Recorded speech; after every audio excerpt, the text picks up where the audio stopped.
கண்மணி அன்போட காதலன் எழுதும் கடிதாசி இல்ல கடிதமே இருக்கட்டும்.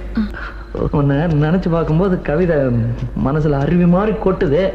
ஆனா அதை எழுதணும்னு உட்காந்தா அந்த எழுத்து தான் வார்த்தை. அதேதான் பிரமாதம். கவிதை கவிதை படி. கண்மணி அன்போடு காதலன் நான் எழுதும் கடிதமே.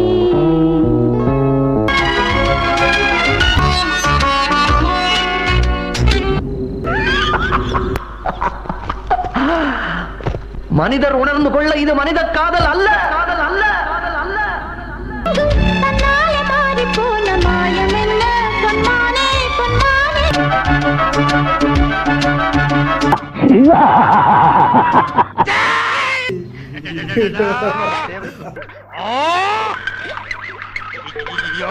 என்ன ஆச்சு?